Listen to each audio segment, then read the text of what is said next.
Guys, it's your girl Sylvie, and it is another Friday where I bring you awesome scholarship grantees to share with you the top 5 tips on how to get a scholarship. So you know the drill. Pick up a pen, pick up a paper, jot down their top 5 tips and get inspired, and you go get yourself your own scholarship. So welcome, Varun.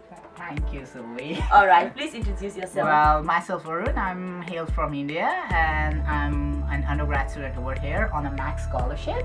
Same as Sylvie, I guess. Yes. And I got it for like 5 years. And yeah, here I am pursuing informatics in the University of Tsukuba. I'm in my year 2 at the moment. You know, this is very interesting because I've never had an undergrad student like on Because mostly masters. Yeah, so because I'm special, right? You're amazing, right?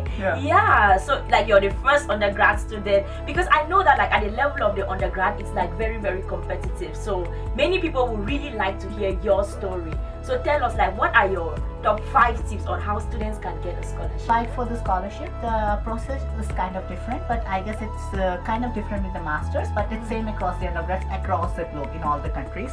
Basically, if you are a science major, you have to, first there's an application screening on the basis of your marks that you got in your high school. So if you are a good student in high school, you perform really good with your board exams or your high school exams, you can get into first part of the screening. The second part is the very competitive one. There are 4 tests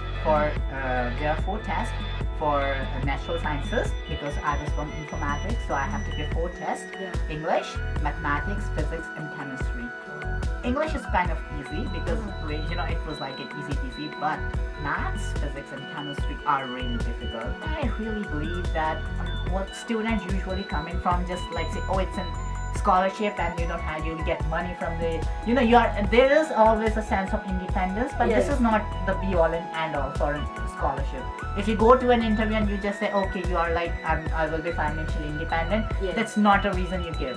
Okay, prove them why you are good for it. Put on your best suit when you go for interviews. And a lot of people get kind of overconfident that, oh, I'll just because see what in India, those students who apply for the scholarship are basically best in their classes. So they have always been on the top, and they think when they apply for the scholarship, they will be on the top. But that's not the case, because there are a lot of people who are like first in their class or in their school or in their state even. They're applying for that thing. So it's like you have the competition from the best mind across the India doing that. So obviously when their exams, take them seriously, because I've seen a lot of students don't even they were really good with studies and they don't get even past the test stage, because obviously they have to screen only 6 people out, so it's competitive.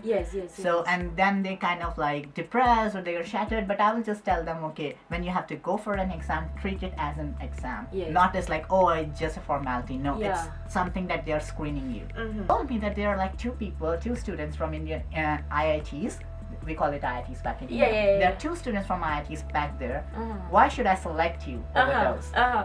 Give me a reason and I'll recommend you for the scholarship. That was like the most difficult question I have ever faced in an interview. But I just told them that I had a nice experience in research, and I would like it's not about me getting that, but I would like to, whatever I gather from Japan, I know how the culture is, I know how people function over there, and I have a very strong ties. I narrated my homestay program, and I guess my part of being a high school delegation to Japan like worked in my favor. And I used to be like a high school student who used to do some asteroid thingy for NASA, so that also worked in my favor. And I told them that not only I'm gonna get that experience for my sake, but I want to use it back in my country to build a robust relationship between the 2 countries. And I guess that kind of that was like my star. That was like my golden touch, and I guess I got that. Yes, because I like saying that, like how it's going to work in the favor of both countries is very important, because it is a scholarship given by the Japanese government. Japan is trying to strengthen its let me say diplomatic ties with India. So if you're a student who will come and you do something that is going to help foster that, of course, like you stand out from the rest already, right? Exactly. Varun came and showed us so much love, showed you so much love. He gave you so many tips on how you can actually maneuver it. And I'm super excited because he's an undergrad student. Most of the times the interviews I do, you get to see mostly graduate school students actually doing these interviews. It is rare to actually find an undergrad student on the scholarship platforms because it is not very easy to get that. So I actually took out a lot of time to write everything that he said. So I'm going to summarize everything Varun said that I think is really, really important. First thing, you should be an A grade student. Just as you heard he said, they actually had to pick like from the best of the best in all of India. If you know the population of India, then you know what I'm talking about. If I'm not wrong. We are meeting China soon. Right?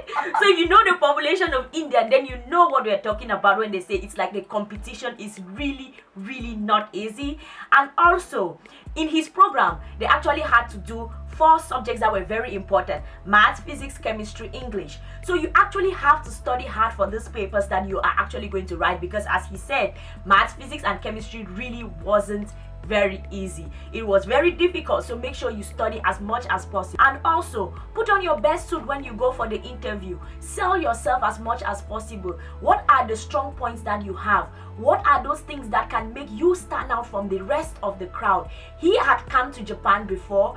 He had actually gotten to know a bit of the culture, so he sold himself with reference to that. And you should understand the objective of the scholarship provider, because when you understand their objective, you can use it to your advantage. Thank you so much, Varun, for coming. Thank you, it's been my pleasure. Thank you so much for sharing your awesome journey.